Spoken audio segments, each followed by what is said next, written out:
talk about, and I wanted to make a video about, is the what I'm calling the Judeo-Sufi tradition, and what a number of noted scholars of the medieval period of Judaism have called Judeo-Sufism, and I like the term, and I'm sticking with it. One key individual that comes up a lot is Maimonides, or the Rambam. He, I don't think you could classify as Judeo-Sufi. He was very influenced by Islam and also very critical of the Muslim world. Much of what he wrote, including his 13 principles, things of that nature, are responding to Islamic theology. And in some ways it's quite parallel. In other ways, it's criticizing the theology prevalent in the Muslim world, and he definitely has some issues with that.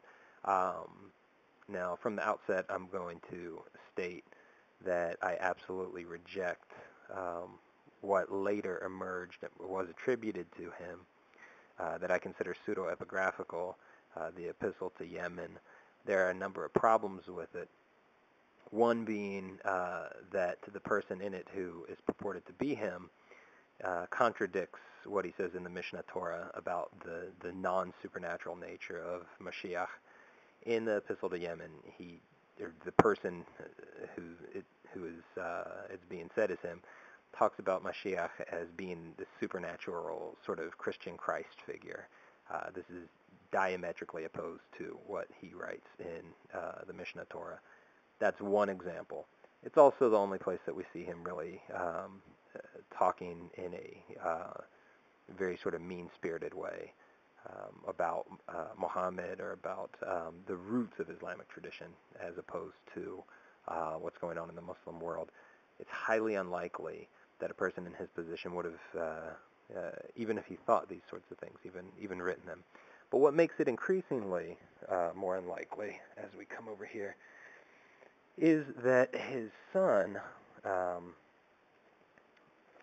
Avraham, this is a new edition of what's called in Arabic Kifayat al-Abidin. It was written in Judeo-Arabic, like much of the literature at the time. But his son was actually a noted Judeo-Sufi, so much so that he led the entire Egyptian community that followed him, Jewish community, in Salat. He reclaimed it. He said, this is, the Sufis are practicing the ancient traditions of the children of Israel. They didn't make this up. I don't need to be on the defensive, and we Judeo-Sufis don't need to be on the defensive for engaging in these things that you're saying were made up by the Arab world. This isn't the case, and in fact, he says, the Jewish world should be ashamed of themselves for having abandoned this tradition, these traditions, when even people who this isn't necessarily their ancient heritage have now picked up these traditions. They're doing them, we're not doing them. So thus, henceforth, we're doing them as the Egyptian Judeo-Sufi community. He also, as you see, people refer to him as rabbeinu, our rabbi. There's a new translation. There's a 2-volume set published in the 20s and 30s that is even better. This was, of course, before a lot of the drama between the neo-Salafi Wahhabism and Jews. So publishers weren't afraid to put the Judeo-Arabic and work from that and talk directly about Sufism, and so on and so forth. This new one has been a little more Hebraicized.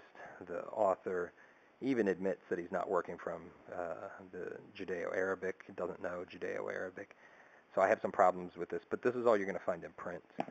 These are ones that I requested through the library, through the university library.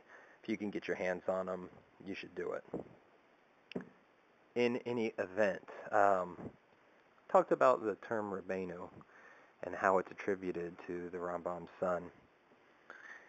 And, of course, in addition to that, I guess before I get on, we should also mention his son, who was even more overtly Judeo-Sufi, who didn't, mince any words about it. The Treatise on the Pool is an excellent, excellent book. You can find this in new translation, or in the new editions by Paul Fenton. Excellent book. I highly recommend this to any serious Jew or to any serious Sufi.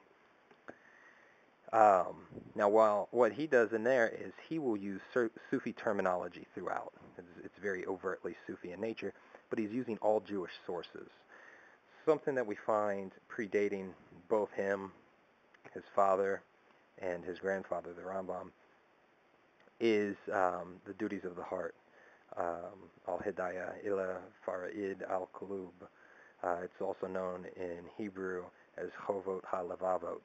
And in Orthodox yeshiva, you're going to study the Hebrew translation. And the Hebrew translation sort of neuters a lot of the Sufi terminology. So this predates all of that, and in some ways led to that. Again, this is rabbeinu, Bachya. This is the rabbi of all of Jewry. These aren't marginal figures. These are significant people. So you study this book in the Hebrew translation to become, an Orthodox rabbi. Why not study it in its original language and really understand what the author was talking about? Now, in here, he is using Sufi terminology, obviously using Arabic, Judeo-Arabic. But not only is he doing that, he's also quoting ahadith that are attributed to Muhammad and Ali. The author, the translator here, Menachem Mansour, erroneously ascribes one of the hadith to Muawiyah, and he's just simply not familiar enough with the Islamic tradition to understand why that's ridiculous. But he's done a great work, so I'm not really criticizing him. He's just wrong. And I've written a paper that you can find on New Dawn at newdawn.dharmahost.biz.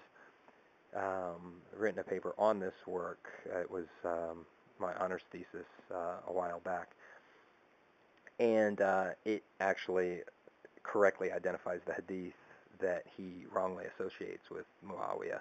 It, again, is attributed to Ali. So this is a very Judeo-Sufi work. It calls Muhammad and it calls Ali. It refers to them with the word chesed. And the term chesed didn't come from the Baal Shem Tov. It didn't come from the movement, the modern movement of Chassidut. It came from the Judeo-Sufis. It was the term used for Judeo-Sufis. This movement, this Jewish pietist movement, was known as Chassidic. So in reclaiming that, in reclaiming our understanding of Jewish history, we have to look back.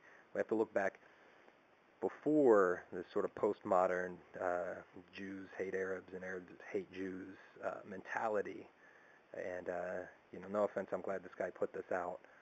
But we have to draw from the sources he doesn't draw from. We have to go back and remember what's been flushed down the memory chute, that this comes from Judeo-Arabic. This comes from authors who understood themselves as Judeo-Sufi.